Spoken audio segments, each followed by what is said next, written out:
Hello, ladies and gentlemen, and welcome again to Syriana Analysis. I'm your host, Kevork Almassian. Thank you very much for tuning in to today's live streaming, guys. I appreciate you all, whether you're watching us on YouTube, on Rumble, on Facebook, and on X. You asked, and I delivered. A few days ago, I saw in the live chat, many of you were telling me, please invite Mahmood OD.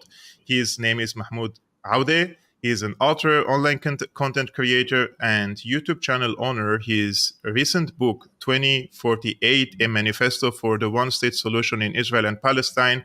And Mahmoud today is with us from London. Am I correct, Mahmoud? Correct. How are you doing, brother? Very well. Thank you so much. And thank you for having me. It's a pleasure. I'm very happy that you're joining forces today with me. It's very important to build bridges between different content creators, activists, journalists. I find it always that it's a duty to do what I do. However, there's so many people who don't do their duty. So I have to thank you for the amazing work you're doing.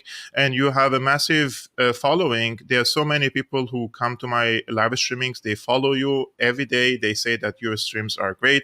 And I have followed the last 2-3 live streamings of yours. It's a great job, brother. Thank you so much. Thank you. I learned that you're from Haifa.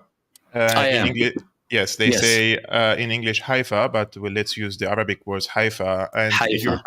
You're Palestinian native of Haifa, the city which was given to Israel after the partition plan of Palestine in 1947. I'm interested in the story, in the history of your family. What happened to them and their properties, for example, after the Nakba, and their whereabouts today? Where are they living at the current moment? Well, Haifa is an example that has many other similar examples. For example, Haifa, Lid, Ramli. But Haifa witnessed one of the biggest ethnic cleansing campaigns in 1947 and 1948. We had a population of approximately 80,000 Palestinian Muslims and Christians in 1947. After the ethnic cleansing campaign and the implementation of the Zionist Plan Dalet, the Zionist terrorist militias, they expelled over 90% of the population. So there were 5,000 remaining, including my ancestors and my family that remained there and are still there, like 2.2 almost million Palestinian citizens inside of Israel or occupied Palestine. Israel did this deliberately to keep somewhat of a population there to show that we're not ethnically cleansing all of them. And they also needed people to obviously build the country following that. They realized that they made a mistake in the 50s and that the population, the demographics of the Jewish people wasn't enough for them and they needed more people. So they started bringing the Jewish people from the Arab countries. They started telling them when they came, they had a process of indoctrination and manipulation. They started telling them, you're not Arab, you are Jewish. It's in line with the ethnicization of Judaism. This was the main purpose of Zionism. Take Judaism and turn it into an ethnicity. This is what Zionism was about. So obviously my family is like the 2.2 million Palestinian citizens who are still in their lands. Obviously the people who left, they had their properties confiscated by the state in what they call amlakul ghaibin in Arabic, or the properties of those who are absent, right? Yes. Although they're just nearby in Lebanon and in Syria and in Jordan, and some of them are internally displaced, by the way. So for example, in Haifa, you have a population from 2 villages up north called Iqrith and Bir'im.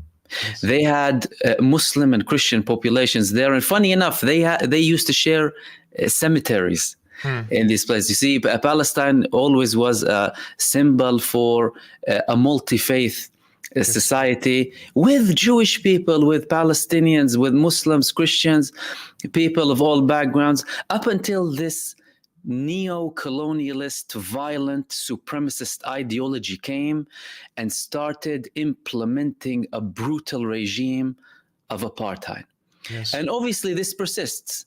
And you started off by saying something important, you know, they were given this land.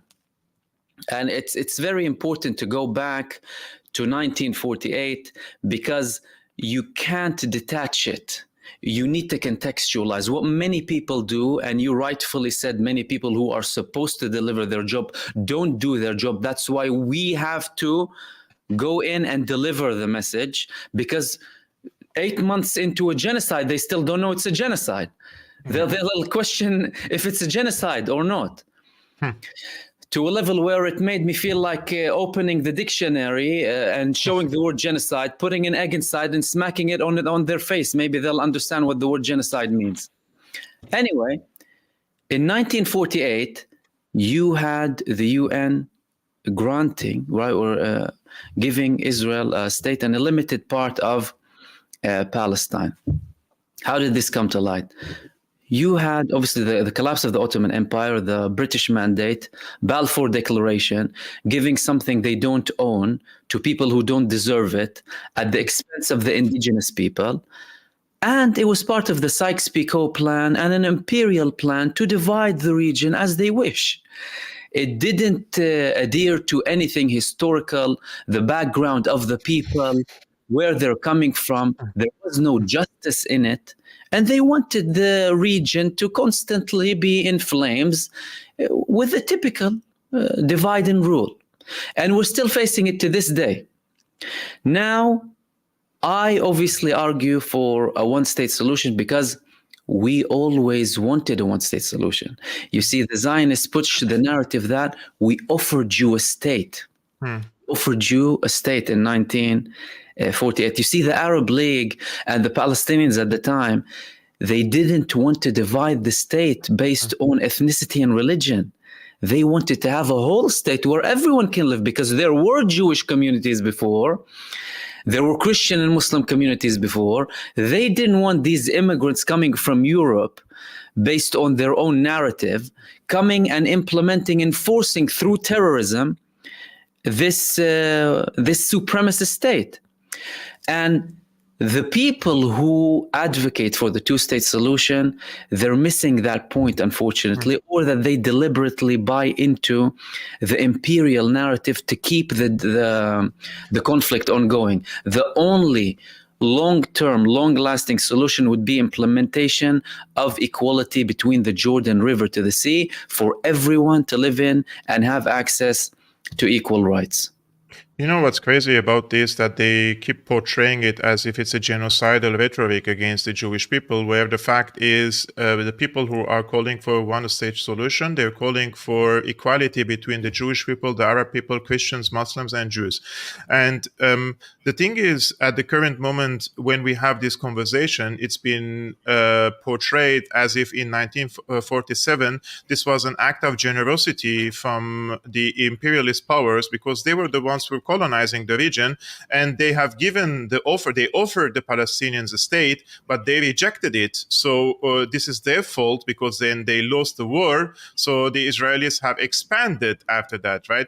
The question here is always, we have to put it in the right context, that the Brits were colonizing Palestine. They had no right to invite migrants from all around the world into Palestine. And even if, let's say, for an argument's sake, migrants are coming from escaping persecution into Palestine, I truly believe that the Palestinians, the Syrians, the Iraqis, we received 500,000 Palestinian refugees in Syria. We received 2 million Iraqi refugees in Syria as well. As Lebanese came to Syria as refugees as well in 2006. Well, it's different when you come as a refugee compared to when you come as a colonizer. You're coming here with a political project to occupy. Like if Iraqis come, 2 million Iraqis to Syria, and they say, now part of Damascus is going to be mine. I'm being so generous with you. We're going to divide Damascus.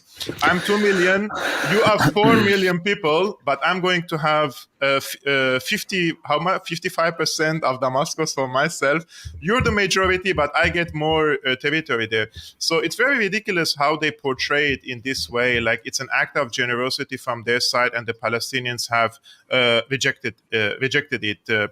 Now, when we are speaking about we're 2024, how viable and practical it is to speak about two-state solution. Now we have international community talks about two-state solution, and they say this is the only solution. Saudi Arabia says there is not going to be peace in Palestine and Israel unless two-state solution. Egypt and so many other countries in the Arabic world. Now, after the October 7, how viable is this solution? Well, it's not really viable. It would be viable if you had the two sides agreeing on it. So far, from the Palestinian side, everyone showed willingness that they were willing to compromise, at least temporarily, for a two-state solution. Even Hamas, that traditionally works to liberate all of Palestine. Does that same acceptance come from Israel? Of course not. Not throughout the whole political spectrum, by the way. We used to have periods where more people in Israel used to call for a two-state solution.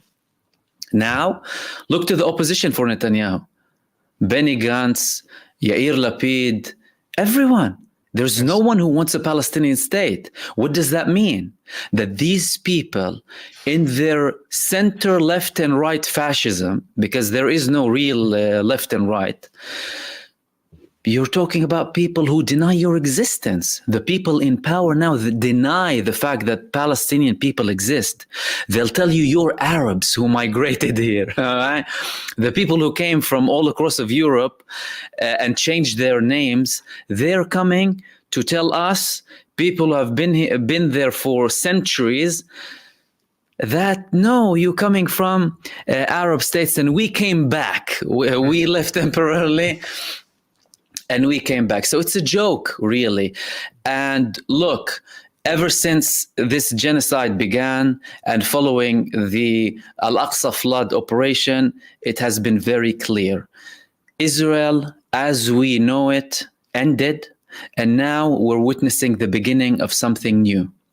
The fierceness, the brutality, the criminality, the level of genocide that Israel is inflicting on the Palestinian people stems from pain.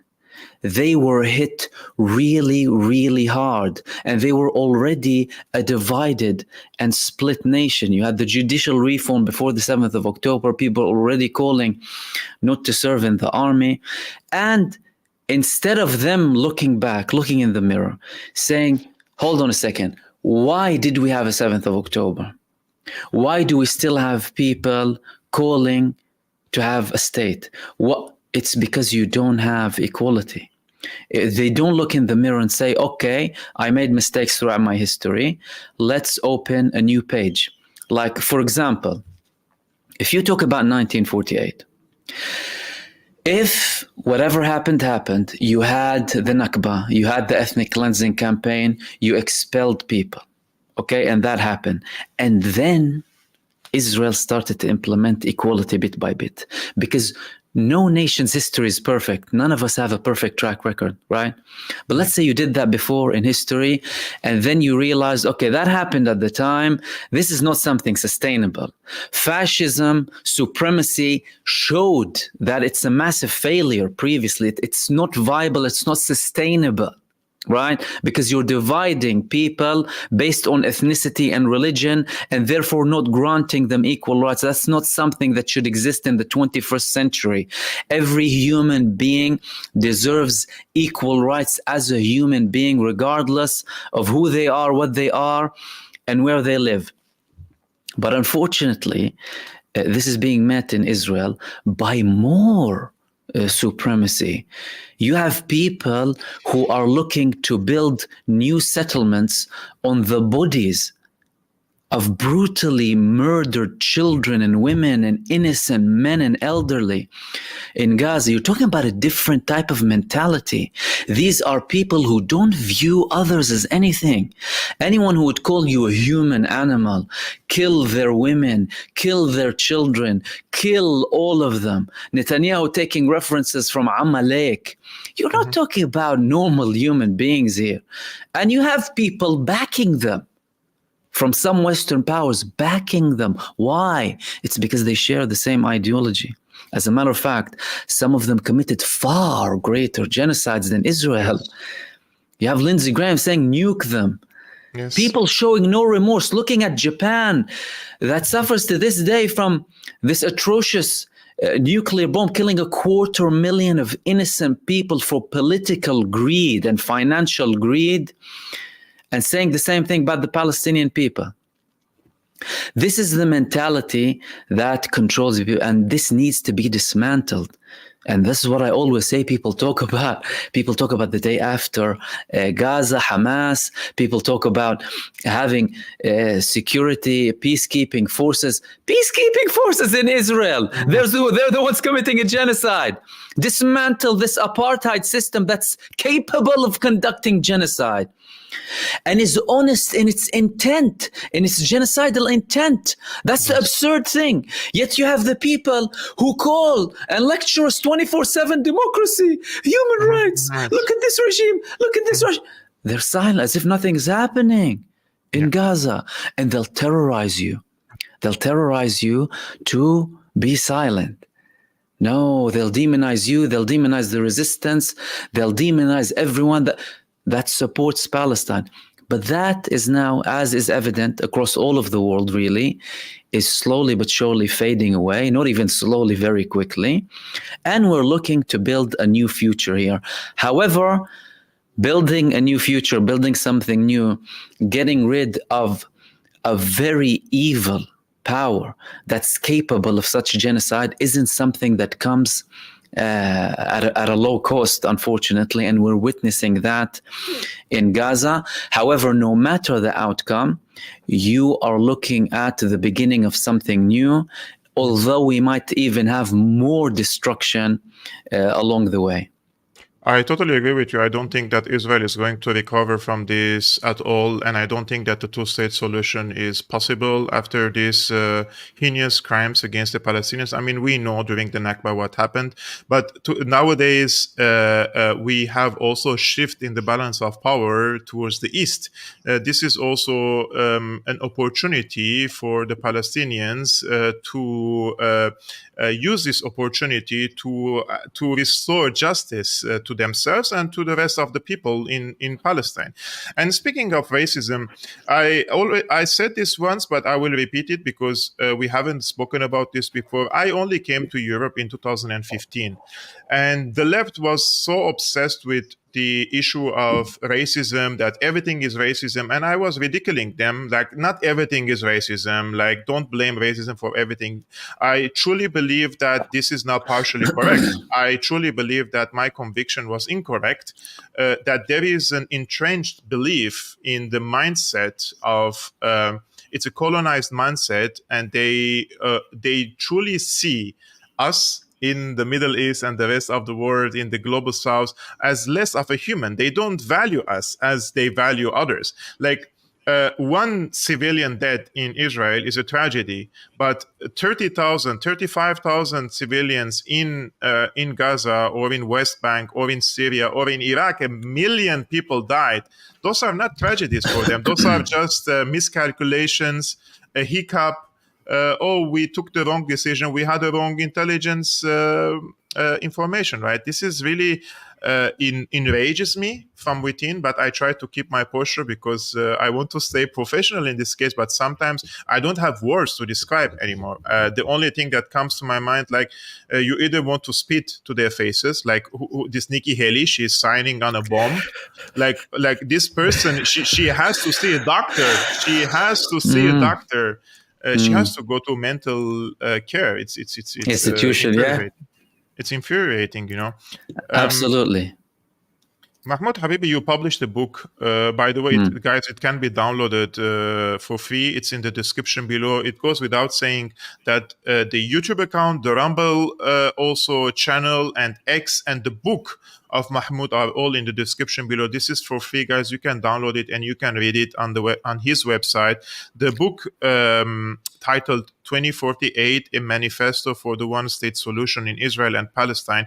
Mahmoud, tell us more why you believe now that the solution of one state is possible. Like, who is going to implement a one-state solution nowadays in the current international system that is still a unipolar world?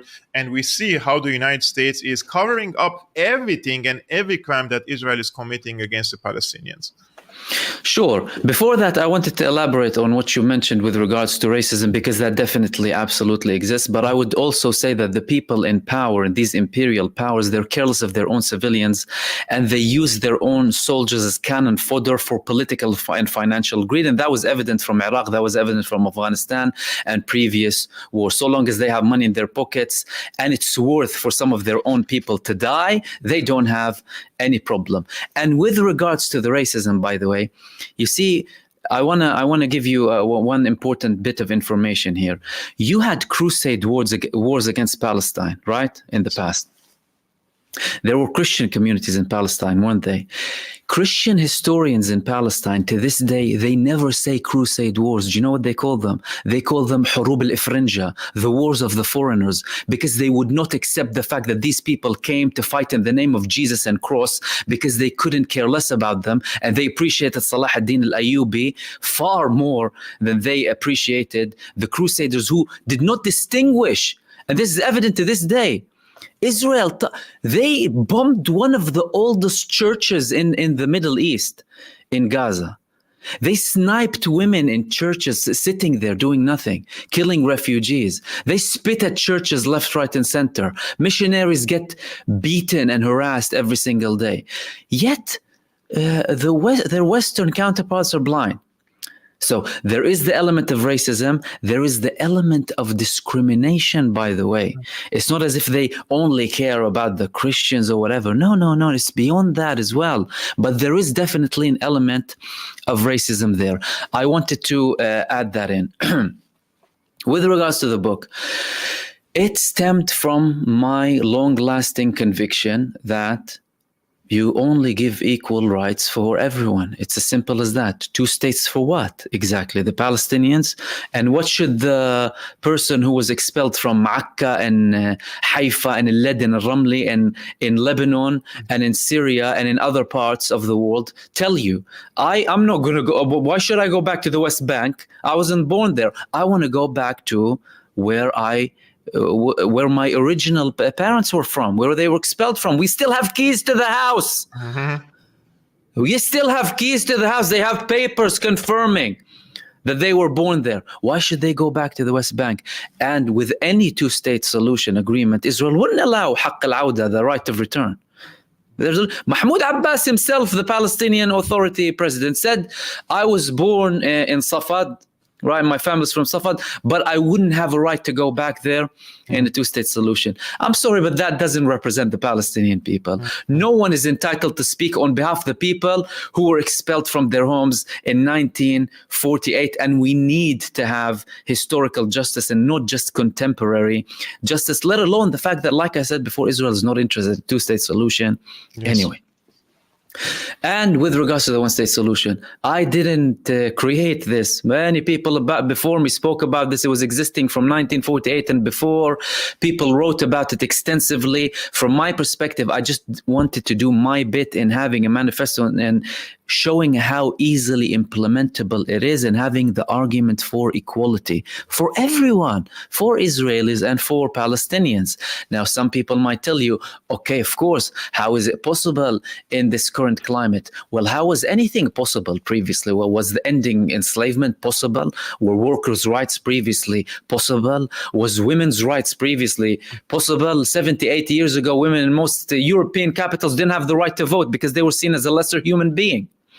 So everything starts with looking as, oh, it's too ideal, it's too utopic, whatever it is. However, that is the most ideal and most sustainable, long-lasting solution. And it's very easy. You simply give everyone equality. Israel always talks about expanding. Expanding by what? Expanding by supremacy, by oppressing the other people, look at the West Bank. I'm going to give the people this example. The West Bank, you have Israeli squatters, not settlers, okay? Stealing people's land, enjoying Israeli rights. Next to them, Palestinians under martial law. They don't enjoy the Israel. Well, you control the territory, give them their rights. Yes. Give them a right to vote. Give them a right to say. Give them the same rights you give the Israel. No, they don't. Why? Because they don't want the Palestinian people to have a right to vote, for example, across between the river and the sea, so that they can change the shape of the country and the politics. No, God forbid. They don't want that. And obviously, by the way things are going now, clearly you don't have people in Israel who are interested in a two-state, let alone in a one-state solution that gives equality to the Palestinian people. However, like I said, it doesn't come like that easily. They need to feel like it is no longer tenable, it is no longer possible to maintain this regime of supremacy. And we're slowly but surely getting there. How are we getting there? They used 80,000 tons of TNT on Gaza, 3, 4, 5 times the level of the nuclear bombs that landed on Hiroshima and Nagasaki. And you have these brave and heroic people still in their land. You have the Palestinian resistance getting stronger, not getting weaker, getting stronger. Now, the main obstacle you have here, by the way, is not even in Israel. It's the enablers of Israel. That's the big problem. The big problem is the fact that they're enabled by the US administration. They're supported by many European countries, let alone the Arab and Muslim countries around Israel, hardly doing anything bar a few countries, obviously, and movements. Mahmoud, this issue of the Israelis do not want to give the Palestinians rights, I knew it previously, but recently Professor Mearsheimer opened my eyes into something new. And that is, Israel knows that it's an apartheid system. And they know that this is not sustainable in a 10 year, 20 years, 30 years. It's not a system that can prevail in a few decades. Therefore, they wanted to solve between quotations this problem, but instead of giving the Palestinians equal rights, they decided to ethnically cleanse the Palestinians in Gaza, because demographically speaking, if there is going to be a one-state solution, which is the Israeli government is aiming for, that means the Palestinians will be the majority now and in the future, and they will be able to have the majority in the parliament, for example, right? So they decided to use this opportunity to ethnically cleanse the Palestinians, and Antony Blinken, Ursula von der Leyen, German Secretary of State, Foreign Minister, anyways, all were in Egypt trying to convince Egypt to receive the 2 million. And they said, we can build 10 cities, we give you billions of dollars, and then we have quota. We bring some of the Palestinians to Europe, but on a condition, and this is my information in Germany, and the condition is that they're going to take only the people with some educational background or profession, that something that they can squeeze, you know. This is how they see the Palestinians. The rest, they can stay in the Sinai, in the deserts, under the sun, extreme sunlight, and they can die there. And if these people later try to resist and try to go to Gaza once again, then Israel will come and say, now there is a security threat coming from Sinai. Now I want to create another buffer zone in Sinai, something that they did after the 1967 war. So it really strikes me how the Egyptian side is reacting. I mean, this week, the Israeli occupation forces have sealed the borderline between Gaza and Egypt and killed one Egyptian soldier in a gunfire. How do you evaluate this position of Egypt on the ongoing onslaught on Gaza? Where is the red line for Egypt to intervene? Because this is a clear violation even for the peace accords between Egypt and Israel, that Israel cannot have forces in Rafah. Well, clearly, number one, the blood of the Palestinian people is no red line, clearly, for most of the countries. So, you know, no one saw the Al-Ma'madan massacre, Israel landing a JDAM bomb to kill as many people as possible in one of the most horrific scenes in history. They were just looking. So clearly, the blood of the Palestinian people is no red line. And let me elaborate on this, by the way. Each country surrounding Israel, they have the right within international law militarily to have a preemptive strike against Israel. Why? Because it's a reckless state. They constantly attack Lebanon. They constantly bomb in Syria.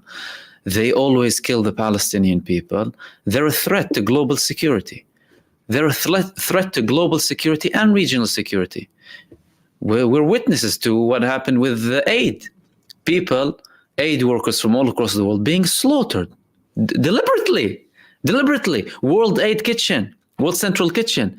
They were in communication with the Israeli army 24/7. They knew, they deliberately targeted them. And what does Britain say? And what do the country? They shut up as if nothing happened when their own civilians are killed, just to save this genocidal death cult. With regards to Egypt and Israel, their relations is at a historical low. Egypt did not do anything to prevent the genocide in Gaza. What Egypt did is, you've mentioned the pressure that was put on them to open the borders and accept the Palestinian refugees. The strongest position we've had from them is not submitting to this demand. Why? For Egyptian purposes, because they knew that the refugees, the Palestinian population will go to Sinai, and they will most likely conduct attacks against Israel from Sinai. Therefore, the Egyptian state will be liable, which makes Cairo a target, and you can easily nuke Cairo, right? They would love to nuke Cairo and have the greater Israel, at least come to the Nile. They've had a peace treaty for their own benefits. They clearly didn't anticipate or underestimated how evil this entity is. There's an argument that they got Sinai back. It was supposed to be a demilitarized zone.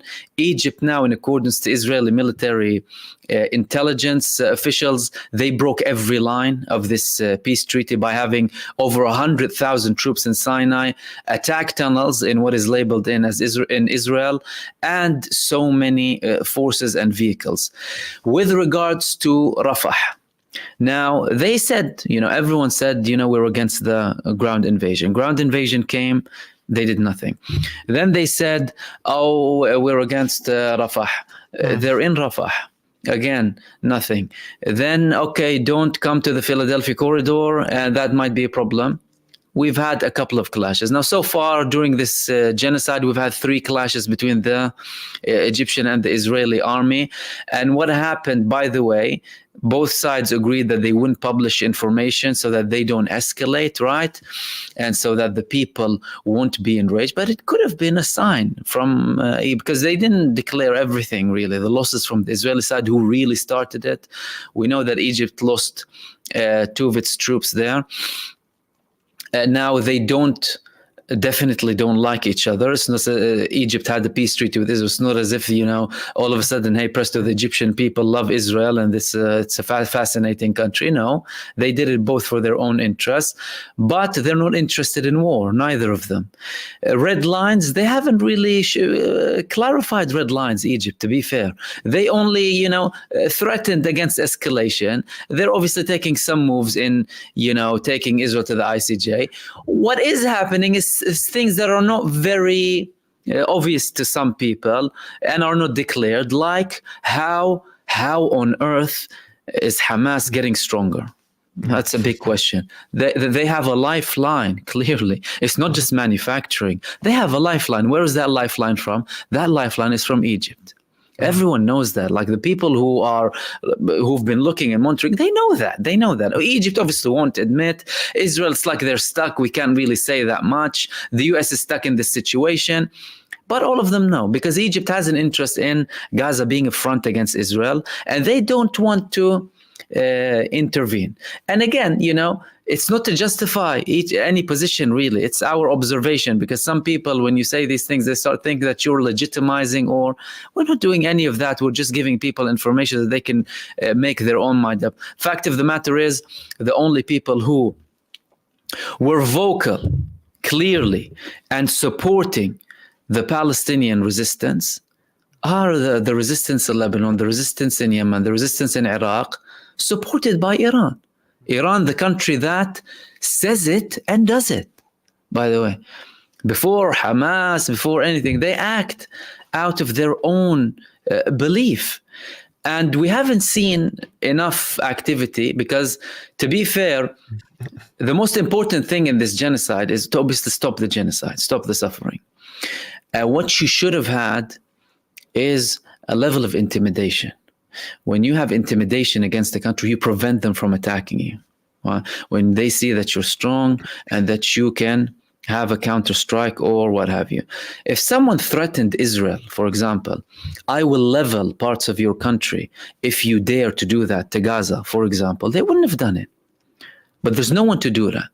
Yes. What we do have is small groups, obviously supported by Iran, who have will and are willing to sacrifice. And what we have seen in the past 3 decades is that it started with a stone, it developed to a gun, then they started manufacturing missiles, then they have a massive level of manufacturing in Gaza and Lebanon as well. And that in itself, although it's small in comparison to what Israel is getting, right, is making the difference. Yes. Why? Because Israel, backed by its Western allies, it always refused to have a peaceful solution and provide equality. And again, I repeat, all of this wouldn't have happened if we had equality between the Jordan River to the sea, but you still have people believing that they're entitled and view other people as below them who don't deserve the same rights that they do. And that must and will end. I just want to give a shout out to Propaganda & Co. He's a colleague and a friend also on social media platforms. He has a brilliant podcast who joined the conversation, and he has been doing a great job after October 7. I want to give you my opinion, and please feel free to disagree with me if you do, about the role, what they call the axis of resistance have done after the October 7.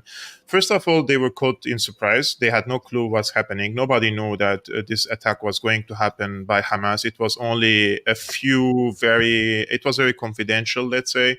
The political bureau of Hamas didn't know, Iran didn't know, Syria, Hezbollah, nobody knew.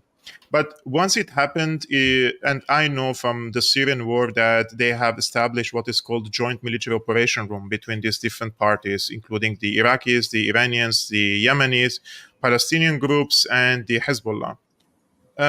They created new equations in Israel. They used this opportunity to first change the deterrence. Hamas already blew up the deterrence against Israel. Once you attack against Israel the way that you did, and you humiliate the Israeli soldiers with the scenes that we have seen, Israel have overreacted hysterically, I would say, with the hope that they will restore this deterrence, something that they are unable to do it up until this moment, because they believe that if you fire one rocket, they will fire 100 rockets to stop you. But this didn't work out since 2006 till today, and it blew up to their faces in October 2023. So from the Palestinian side, they're unable to kill the resistance. In the contrary, the resistance has waged the most, let's say, successful military operation against the Israeli occupation forces.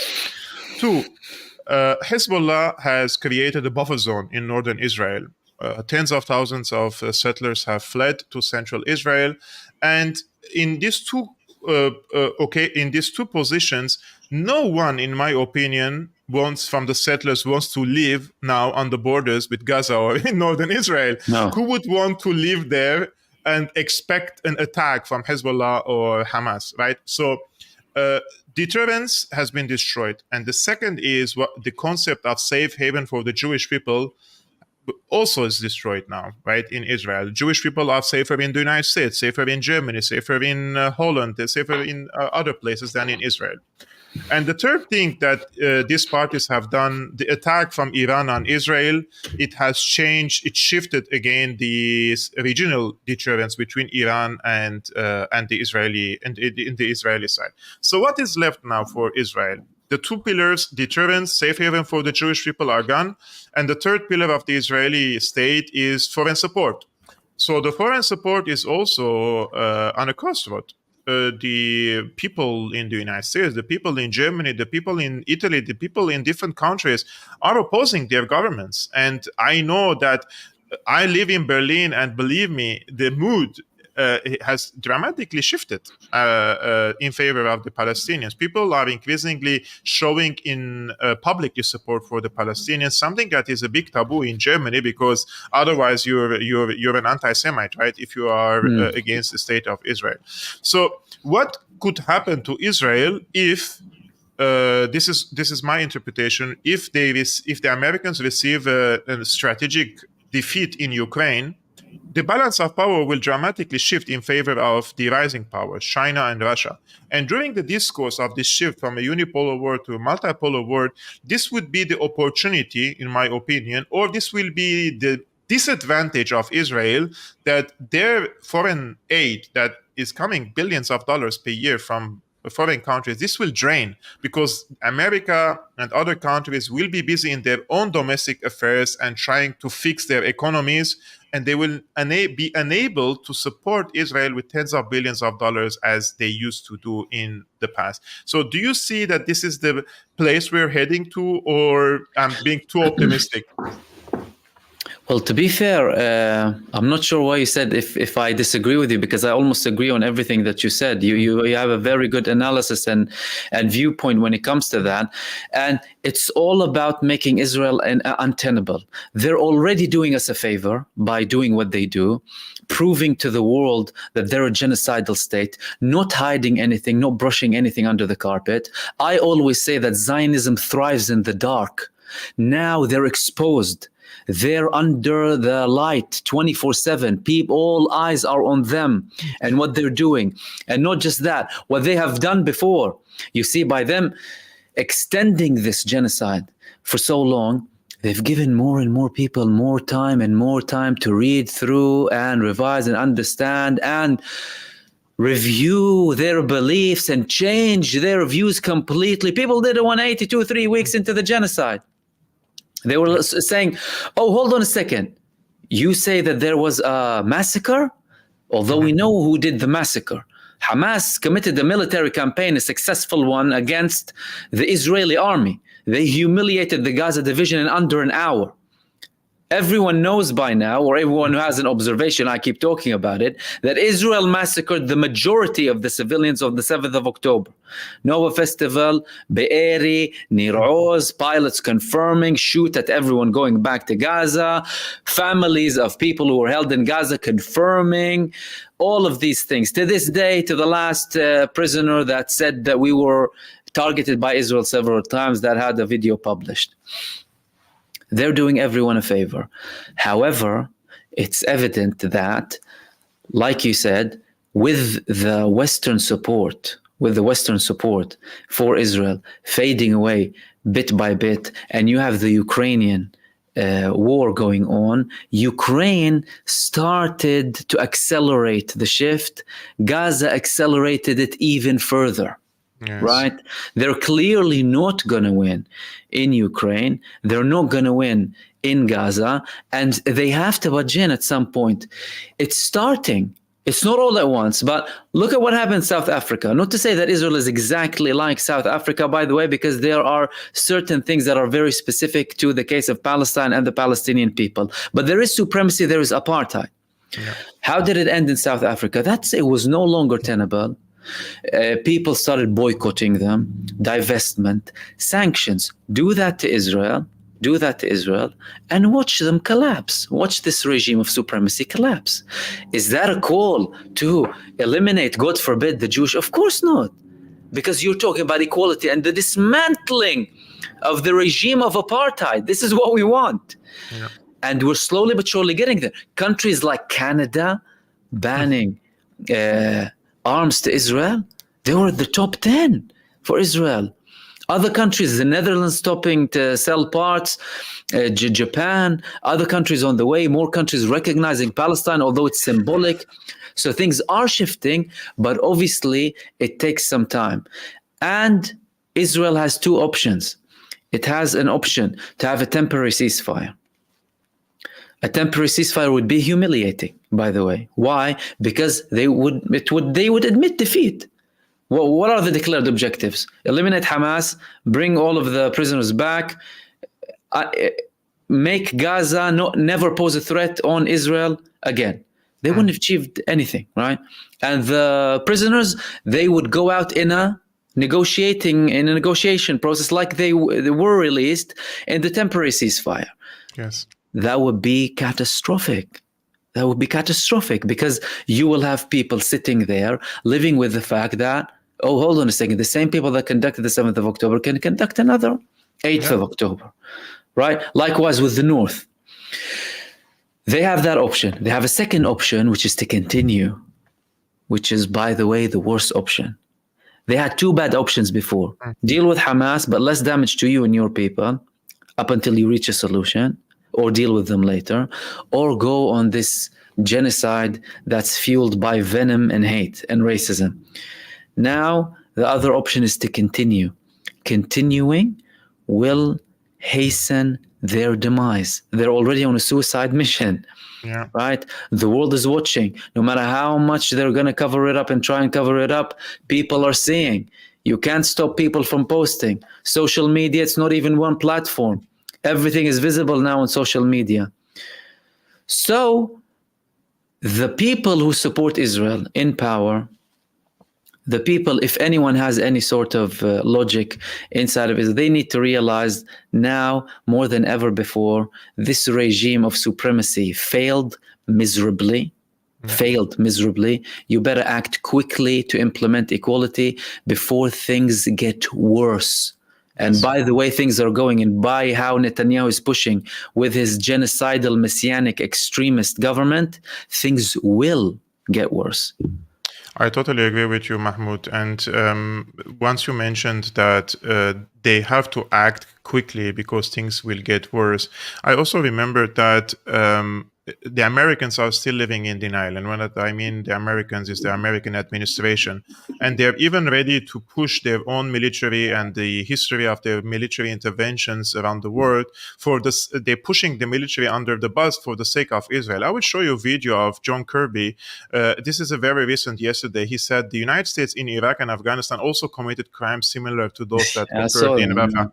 I will just show the audience this video. We have conducted airstrikes in places like Iraq and Afghanistan, where tragically we caused civilian casualties. We did the same thing. We owned up to it, we investigated it, and we tried to make changes to the way, we tried to learn from it, to make changes so that those set of mistakes wouldn't happen again, including as we pulled out of Afghanistan, where we did take we conducted an airstrike which tragically killed a father and some of his kids.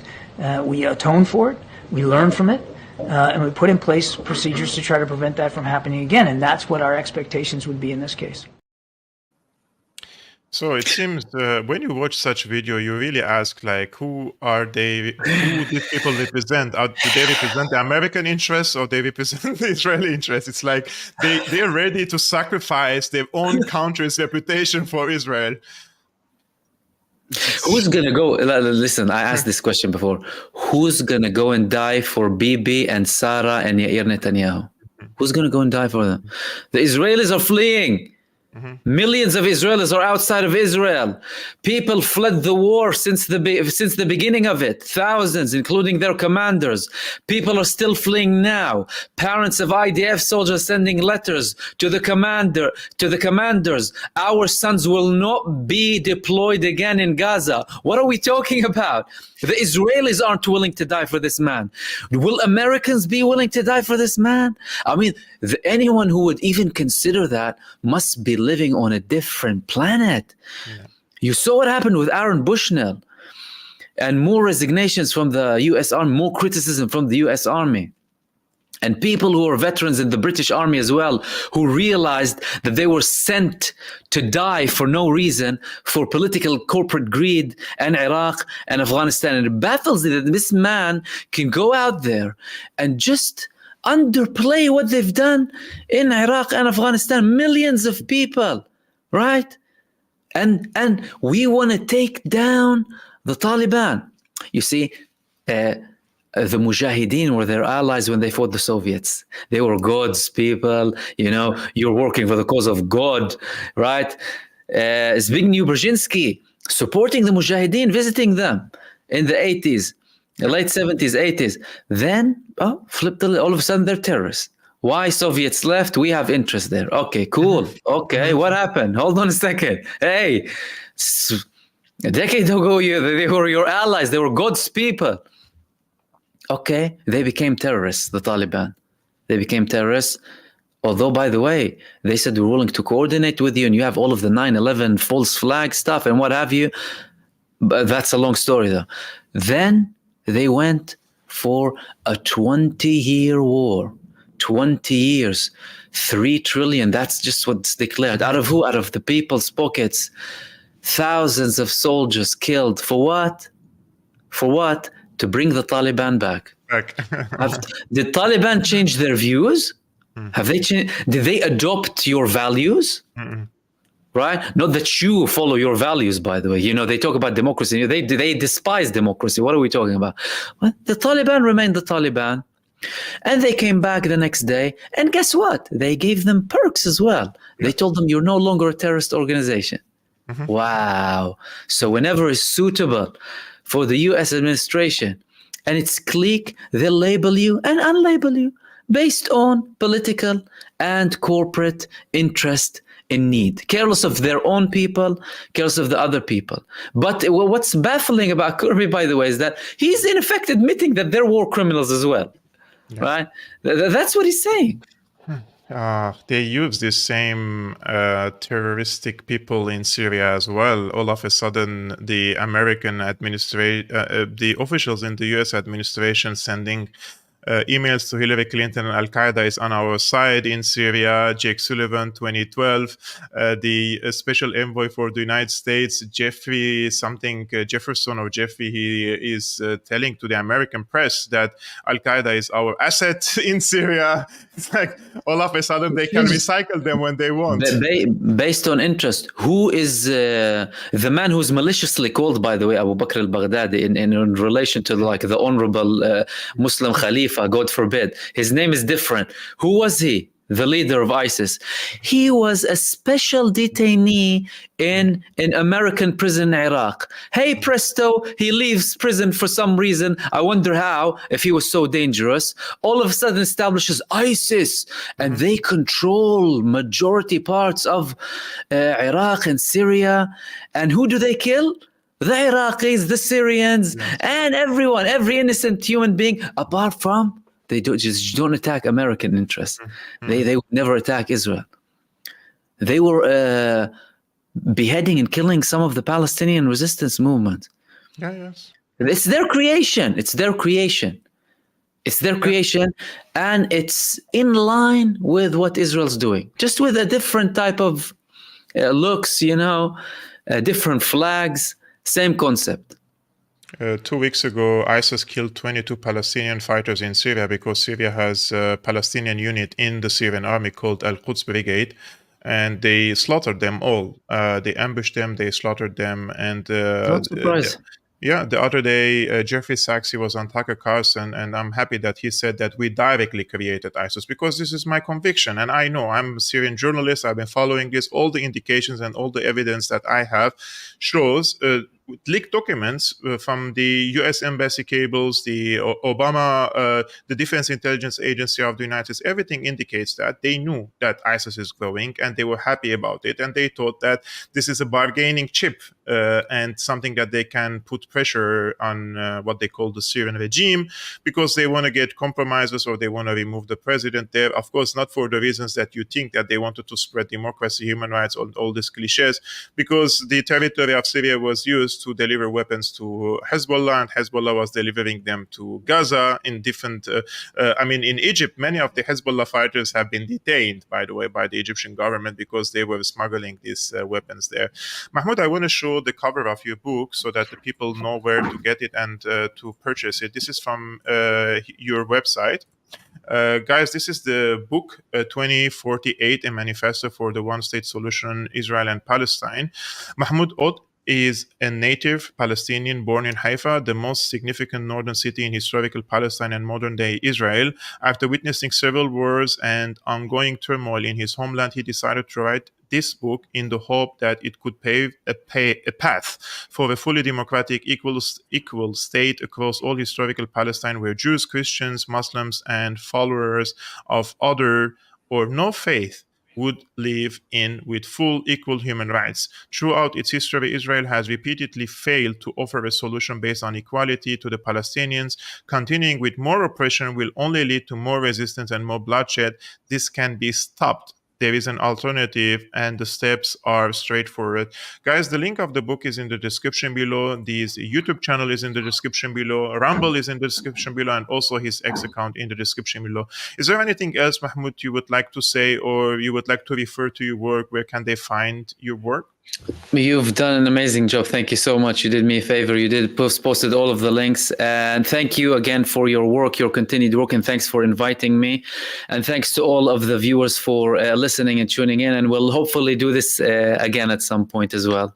Inshallah. And if you need a guest on your show, you can count on me. And if you come to Berlin, absolutely. If you come to Berlin, I would love to invite you to coffee and have a conversation with you guys. Likewise. We are around 900 people watching this on X, on YouTube, on Facebook, and on Rumble. Guys, make me a favor. If you can just hit the like button to navigate through the algorithm of YouTube. And the next live streaming is going to be on Monday, 5 p.m. Central European Time, 11 a.m. Eastern American Time.